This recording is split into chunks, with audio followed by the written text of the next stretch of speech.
अस्सलाम वालेकुम, कैसे हैं आप सब। Welcome back to my another vlog. तो आज के दिन की जो शुरुआत हो रही है ना हमारे घर पे, तो वो हो रही है घी बनाने से। और ये जो घी बनाने का तरीका है ना, ये एकदम पुराना वाला जो ट्रेडिशनल तरीका होता था ना, बिलोना मेथड। तो उसी तरीके से मैं आज आपको घी बनाना भी बताऊंगी और इसके क्या फ़ायदे हैं ये भी मैं बताऊंगी आप लोग के साथ में। अच्छा, बिलोना मेथड से जो घी बनाते हैं ना, तो थोड़ा सा टाइम तो वो ज़रूर लेता है, लेकिन जो इसका टेस्ट और क्वालिटी होती है ना, तो वो बिल्कुल अलग होती है।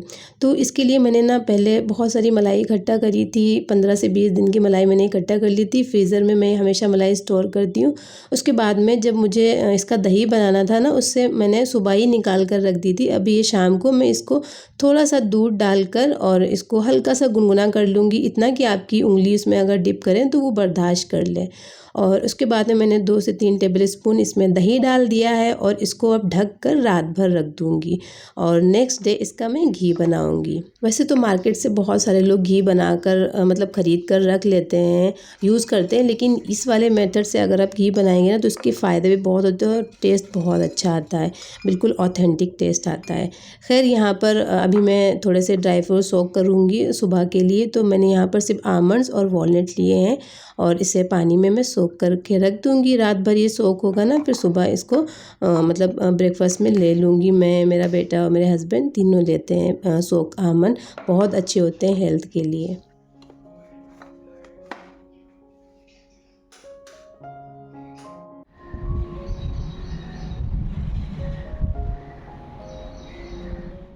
तो अब ये नेक्स्ट डे, यानी कि नेक्स्ट डे की मॉर्निंग, और सुबह मैं उठ गई थी जल्दी और उसके बाद में नमाज़ वगैरह पढ़ने के बाद फिर मैं आ गई थी किचन में। और यहाँ पर मैं बना रही थी अपने बेटे का ब्रेकफ़ास्ट। तो उसको आज मैं बनाना शेक दूँगी। डिफ़रेंट डिफ़रेंट टाइप का वो ब्रेकफ़ास्ट करता है, तो अभी मैं उसे उसकी ही डिमांड पर बनाना शेक बना रही थी यहाँ पर। तो मैंने यहाँ पर पहले 2 बनाना ऐड किए, फिर मुझे थोड़े से वो छोटे साइज़ के लगे थे, तो इसलिए मैंने एक और बनाना ऐड कर दिया था। अगर इसमें से थोड़ा सा बच जाएगा ना, तो फिर मैं या फिर हस्बैंड को दे दूँगी।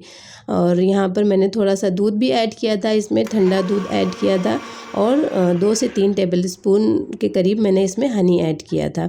मैं शुगर वगैरह नहीं डाल रही हूँ, हनी इसमें ऐड करूँगी। और फिर इसको ना ब्लेंड कर लिया था, एकदम स्मूथ सा ब्लेंड कर लिया था इसको। और थोड़ा सा डेकोरेट करने के लिए ना मैं इस जो ग्लास है ना, इसमें थोड़ा सा चॉकलेट सिरप जो होता है साइड साइड में डाल दूँगी, इससे ना अच्छा लगेगा बस थोड़ा सा, और वो खुश भी हो जाता है। तो यहाँ पर उसका जो ब्रेकफास्ट था ना, वो ऑलमोस्ट रेडी हो गया था। और ये जो मैंने रात में नट्स सोक किए थे, ये भी मैं इसके जो छिलके हैं वो उतार दूँगी, क्योंकि ऐसा बोलते हैं कि ड्राई फ्रूट्स को हमेशा सोक करके और जो इसके पील्स होते हैं ना, इनको हटा कर ही खाना चाहिए, तो वो ज़्यादा अच्छे होते हैं। और अगर आप इसकी स्किन के साथ में खा लेंगे ना, तो फिर वो शायद गर्म पड़ जाते हैं। कैसा क्या है मुझे एग्जैक्टली नहीं पता है, आप लोग मुझे कमेंट करके बताइएगा। और अभी मैं फ़िलहाल उसको ये उसका ब्रेकफास्ट दे देती हूँ, वो कर लेता है, और मैं फिर अपना जब भी मैं बनाऊँगी ना, वो ब्रेकफास्ट मैं कर लूँगी।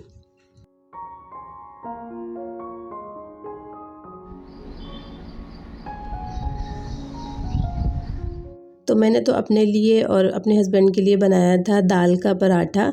जो लेफ़्ट ओवर दाल होती है ना, तो उसके पराठे बना लिए थे, तो वो हम दोनों ने कर लिया था। और उसके बाद में मैंने घर के बाकी के काम किए थे, सफाई वगैरह, और फिर आ गई थी मैं यहाँ पर ये कपड़ों का ढेर लेकर, क्योंकि ये कपड़े मैंने वॉश किए थे और मुझे ना सबसे बोरिंग काम लगता है कपड़ों को फ़ोल्ड करके आयरन करना। लेकिन क्या करें, काम है तो करना ही पड़ेगा ना। तो फिर मैं आ गई थी ढेर सारे कपड़े लेकर। मैंने सोचा चलो अब थोड़ी देर रेस्ट भी हो जाएगा इसी बहाने, और मैं ये जो कपड़े इकट्ठा किए हैं मैंने ना, तो इन्हें फ़ोल्ड कर दूँगी। वैसे तो साथ के साथ कर देती हूँ फ़ोल्ड, लेकिन इस बार ना मुझे थोड़ा सा काम भी था और मेरे घर पे पेंट वगैरह भी चल रहा था ना, तो इस वजह से फिर वो बहुत सारे इकट्ठा हो गए थे कपड़े, तभी मैंने वॉश किए। और अब इतना ज़्यादा हो गया था कि पहले तो मैं देख कर घबरा गई, लेकिन फिर मैंने बैठ कर किया तो मेरा सारा काम हो गया था। और मैंने यहाँ पर जो आयरन वाले कपड़े थे ना, उनको साइड में कर लिया था, क्योंकि मुझे आयरन भी करनी थी। और यहाँ पर मैंने सारे कपड़े अलग अलग करके, और जो मेरे थे वो मैंने अपनी अलमीरा में रखे, जो हस्बैंड के थे वो उनकी अलमीरा में रखे, और जो मेरे बच्चे के थे ना, तो वो उसकी अलमीरा में मैंने सेट कर दिए थे। मुझे ना कपड़े आयरन करना बहुत ज़्यादा बुरा लगता है। मेरा बस चले ना तो मैं बिना आयरन के कपड़े पहन लूँ, इतना ज़्यादा मुझे बोरिंग काम लगता है ये। और पहले तो इतना कोई दिक्कत नहीं होती थी, लेकिन जब से मेरे बैकबोन में प्रॉब्लम हुई ना तब से मुझे बहुत ज़्यादा प्रॉब्लम होने लगी है। कपड़े ऐसे झुक के आयरन करो ना तो बैकबोन में बहुत ज़्यादा दर्द होने लगता है मेरे, ज़्यादा देर तक झुक नहीं पाती हूँ। तो या बैठ कर भी करूँ ना तब भी मुझे प्रॉब्लम हो ही जाती है, क्योंकि थोड़ा बहुत तो झुकना ही पड़ता है। तो मैं ना काफ़ी दिनों से कुछ ऐसा ऑल्टरनेटिव ढूंढ रही थी जिससे मेरी बैकबोन में कोई प्रॉब्लम भी ना हो और मेरे कपड़े जो हैं वो ईज़िली आयरन भी हो जाएँ। फिर मैंने ना ऑनलाइन ये अगारो सिग्निफाई गारमेंट स्टीमर देखा, तो फिर मैंने सोचा कि चलो इसको ट्राई करके देखते हैं कि क्या मुझे थोड़ी बहुत हेल्प मिलेगी या नहीं। तो चलिए सबसे पहले इसकी ना अनबॉक्सिंग कर लेते हैं और देखते हैं इसमें मुझे क्या क्या मिला है। तो मुझे इसमें मिला है एक ये मेन यूनिट है जो कि काफ़ी ज़्यादा स्टडी है, बहुत ही ज़्यादा अच्छी है और ग्रिप बहुत अच्छी है इसकी। इसके साथ ही एक हीट रेजिस्टेंट ग्लव्स भी दिया गया है जो कि स्टीमिंग के दौरान एक्स्ट्रा सेफ्टी प्रोवाइड करता है। इससे कपड़े को पकड़ते वक्त स्टीम से हाथ आपका बचाया जा सकता है, मतलब स्टीम नहीं लगेगी आपके हाथों में। इसके साथ में ही मुझे दो और अटैचमेंट मिले हैं जो कि है एक ये लिंट ब्रश और एक ये फैब्रिक ब्रश। लिंट ब्रश कपड़ों पर लगे हुए डस्ट पार्टिकल्स, बाल या लिंट को रिमूव करने में हेल्प करता है और फैब्रिक ब्रश थिक फैब्रिक पर स्टीम को और इफेक्टिव बनाने में हेल्प करता है और रिंकल्स को आसानी से स्मूथ करने में भी हेल्प करता है। तो चलिए आज देखते हैं कि ये मेरी डेली रूटीन को कितना ईजी बनाता है। तो सबसे पहले मैं ना इसका जो टैंक है उसे फुल कर लूँगी वाटर से। तो इसके लिए मैंने ना जो बटन थी उसको प्रेस किया और ये टैंक बाहर आ गया। अब इसमें मैं वाटर भरूँगी। मैं यहाँ पर प्योरीफाई वाटर यूज़ कर रही हूँ और आपको भी इसमें प्योरीफाई वाटर ही यूज़ करना है। और इसका जो ऊपर ये छोटा सा लिड दिया है ना, इसको अच्छे से क्लोज़ कर देना है। उसके बाद में आपको इस टैंक को अंदर पुश करना है, वो ऑटोमेटिकली अंदर चला जाएगा। इसका टैंक लगाना और निकालना काफ़ी ज़्यादा सिंपल है। मुझे सबसे ज़्यादा अच्छा ये लगा कि ये काफ़ी जल्दी हीटअप हो गई और इसका जो ये ब्लू आपको लाइट दिख रही है ना, जब ये हीट होगी तो फिर ये लाइट जलती रहेगी और जब ये हीट हो जाएगी तो फिर ये लाइट ऑटोमेटिकली बंद हो जाती है। ये टाइम टू टाइम हीटिंग के हिसाब से जलती और बंद होती रहती है। अच्छा, एक चीज़ और, इसे यूज़ करने के लिए आयरनिंग बोर्ड की ज़रूरत भी नहीं पड़ती है। बस कपड़े को हैंगर पर लगाया और स्टीमिंग स्टार्ट कर दी। मुझे ना ये रेगुलर आयरन के कंपैरिजन में काफ़ी ज़्यादा कन्वीनियंट लग रहा है, स्पेशली जब सिर्फ जल्दी से रिंकल रिमूव करना हो। आयरन करते वक्त इसमें वाटर टैंक खाली हो सकता है, तो फिर आप इसमें दोबारा से वाटर फिल करिए और इसको यूज़ करने के लिए रेडी हो जाएगा ये। बस आप इसको थोड़ी देर के लिए 10 से 15 सेकंड के लिए इसको हीट होने दीजिए। और एक चीज़ का और ख्याल रखना, इसको आपको टिल्ट नहीं करना है, ना नीचे की साइड में ना ऊपर की साइड में, बस आपको एकदम इसे स्ट्रेट रख कर ही आयरन करना है।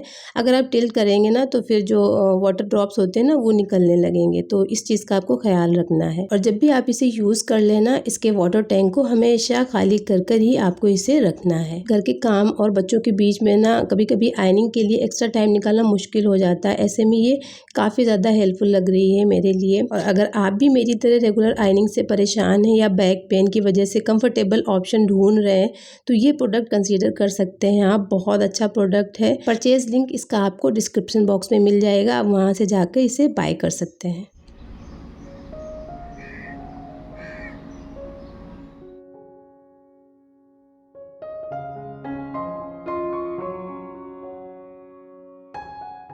तो खैर अब आ गई थी मैं अपने किचन में और अब मैं बनाने लगी थी घी। तो ये देखिए जो दही मैंने जमाया था ना, कितना अच्छा दही जमा है और इसका जो घी है वो आपको ऊपर ही ऊपर से नज़र आ रहा होगा। गर्मी इस कदर की पड़ रही थी कि थोड़ा सा टाइम लगा था मुझे इसको बनाने में, क्योंकि मैं इसे बीटर से बना रही थी और अगर आप इसे ब्लेंडर में डालकर बनाएंगे तो थोड़ा जल्दी बन जाएगा। खैर यहाँ पर मैंने पहले इसको अच्छे से बीट कर लिया था। उसके बाद में मैंने इसमें ढेर सारी आइस डाली थी, अगर ठंडा पानी हो तो वो भी आप डाल सकते हैं।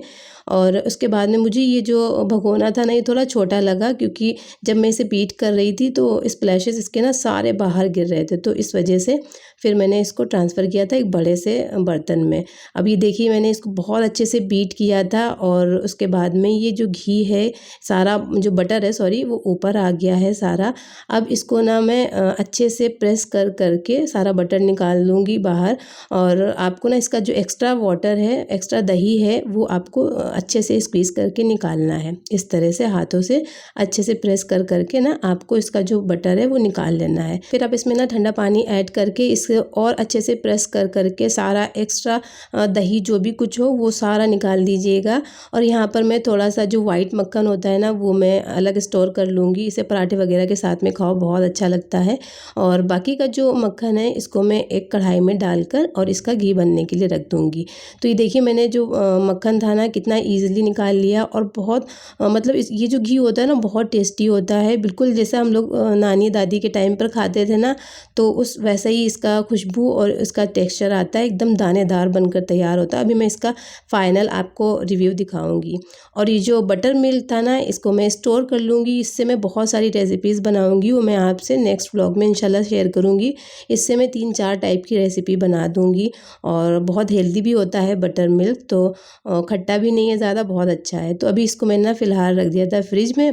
और इधर मैं ये जो घी था इसको मैंने हल्की आंच पर बनने के लिए रख दिया था। 15 से 20 मिनट लगे थे मुझे हार्डली, और ये घी बनकर तैयार हो गया था। अगर आप डायरेक्ट मलाई से बनाते हैं ना तो फिर उसमें बहुत टाइम लगता है, बहुत गैस यूज़ होती है। फिर मैंने ना गैस को बंद करके रख दिया था। थोड़ा सा ये रूम टेम्परेचर पर आ गया था।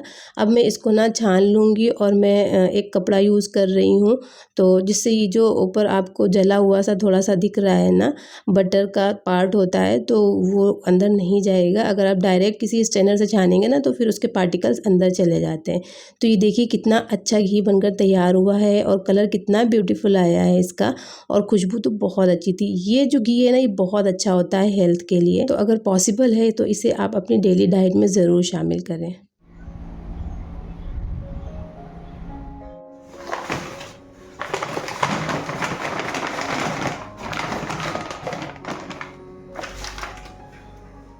तो कल हम लोग ना मार्केट गए थे, वहाँ से सब्जियां लेकर आए थे और साथ में ये मैंगोज़ भी लेकर आए थे। आजकल आम का ना सीज़न आया हुआ है और मेरे घर में सबका फेवरेट आम है, बहुत पसंद है सबको। तो ढेर सारे हम लोग लेकर आ गए थे। और सब्जियां फ्रीज़ में रखी थी, मैंने रात में ही रख दी थी, लेकिन पता नहीं क्यों उस मेरी फ्रिज में ना सब्जियों में बर्फ़ जमने लगी, जिसकी वजह से बहुत सारी सब्जियाँ ख़राब हो गई।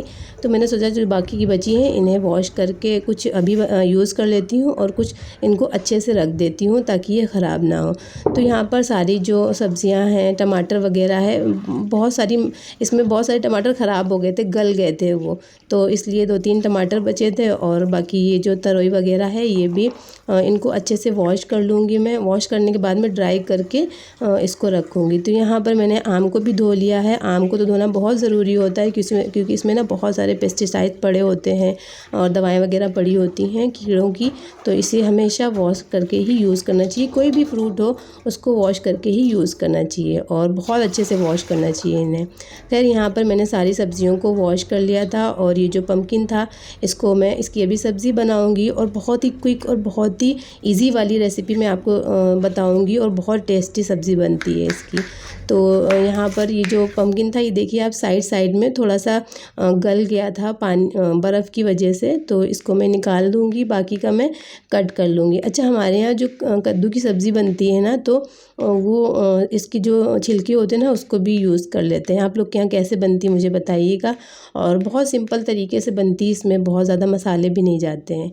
तो खैर यहाँ पर इसको मैंने थोड़े से बड़े बड़े पीसेस में कट कर लिया था और इसको अच्छे से वॉश कर लूँगी। वैसे तो मैं पहले बड़े बड़े पीसेस ही वॉश करती हूँ, बाद में कट करती हूँ, लेकिन अभी मैंने इसको ऐसे कट करके वॉश कर लिया था।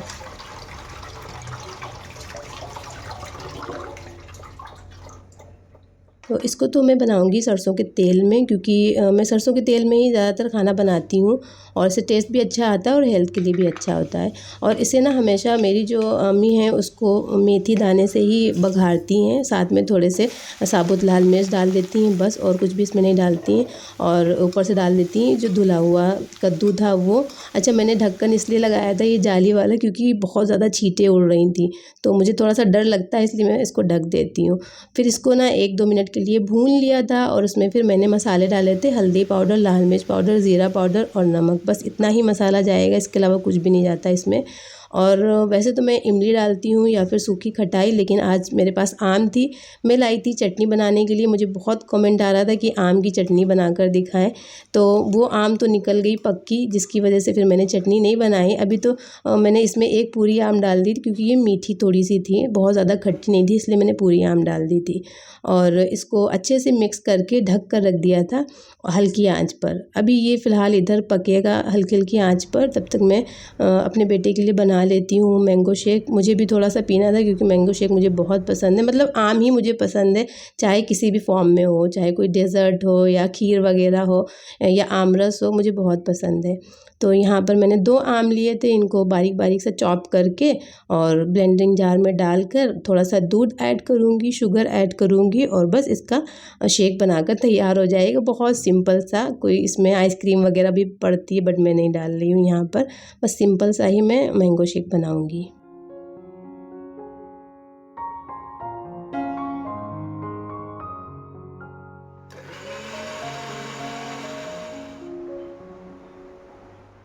शाम को ना छोटी मोटी भूख बच्चों को भी लगती है और मुझे भी लगाती है, तो कुछ अगर हेल्दी हो तो ज़्यादा बेहतर रहता है। तो एक तरह से मैंगो शेक हेल्दी ही ऑप्शन है। और यहाँ पर जो मैंने अपना ब्लेंडिंग जार यूज़ किया था ना, वो सही से काम नहीं करता, तो आप देख सकते हैं इसमें थोड़े थोड़े से मैंगो के चंक्स भी आ रहे थे। खैर कोई बात नहीं, अच्छे लगेंगे वो जब आपके माउथ में इसके पीसेस जाएंगे ना, तो फिर अच्छे लगेंगे। तो यहाँ पर 2 ग्लास मैंने बना लिए थे, हस्बैंड मेरे ऑफिस में थे, तो अपने लिए और अपने बेटे के लिए। और अभी उसका ना स्क्रीन टाइम है, क्योंकि मैं उसको दिन में बस एक बार ही देती हूँ, आधा घंटा या इससे थोड़ा सा ज़्यादा, मतलब 1 घंटे तक भी मैं ज़्यादा नहीं देती हूँ उसको अपना मोबाइल या टीवी देखने। टीवी तो खैर चलती ही नहीं है मेरे यहाँ, लेकिन थोड़ी देर के लिए मैं दे देती हूँ उसको, ताकि उसका भी टाइम पास हो जाए, लेकिन ज़्यादा नहीं देती हूँ। और जो बच्चे अकेले रहते हैं घर पर, वो थोड़ा सा ज़्यादा बोर हो जाते हैं, दिन भर कितना ही पढ़ लेंगे, कितना ही खेल लेंगे, तो थोड़ी देर के लिए उनको ये सब चीज़ें भी ज़रूरी होती हैं। लंच में हम लोगों ने खाए थे वही दाल के पराठे, थोड़े से ज़्यादा मैंने बना लिए थे, तो उसको मैंने खाया था और लंच में कुछ और एक्स्ट्रा नहीं बनाया था। लेफ़्ट ओवर बहुत सारी चीज़ें ऐसी रखी होती हैं, तो वो सारी यूज़ कर ली थी मैंने। उसके बाद में हो गया था शाम का टाइम, और ये सब्ज़ी जो है वो अब शाम में ही, रात में ही खाई जाएगी। इसके साथ में मैं कोई दाल वग़ैरह बना लूँगी। और जो सब्ज़ियाँ थी ना, मैंने वॉश करी थी, तो उसको भी मैंने साइड में रख दिया है ताकि वो सूख जाए, मतलब पंखे की हवा में रख दिया है। और इसमें मैंने थोड़ी-सी हरा धनिया डाल दिया था और थोड़ी-सी मेरे पास सूखी हुई धनिया रखी थी, तो वो भी मैंने इसमें डाल दी थी और इसको अच्छे से मिक्स करके गैस की फ्लेम को बंद कर दिया था। तो यहाँ पर ये देखिए सब्ज़ियाँ सारी सूख गई हैं और इनको मैंने इस तरह से रख लिया है कंटेनर में, ताकि ख़राब ना हो। और ये जो आम दिख रही है, इसकी भी मैं चटनी बनाऊँगी। और ये जो हरी मिर्च है, इनकी भी मैंने जो डंठल होते हैं ना, उनको तोड़कर टिश्यू पेपर में रख दिया है, तो इससे ये ख़राब नहीं होंगे। और ये जो तरोई की सब्ज़ी थी, तरोई या नेनुआ जो भी बोलते हैं उसको, और खीरा, ये भी मैंने इसमें इस तरह से रख दिया है। तो जो भी मॉइस्चर होगा ना, वो इसी में जाएगा, तो बिल्कुल भी ख़राब नहीं होती हैं।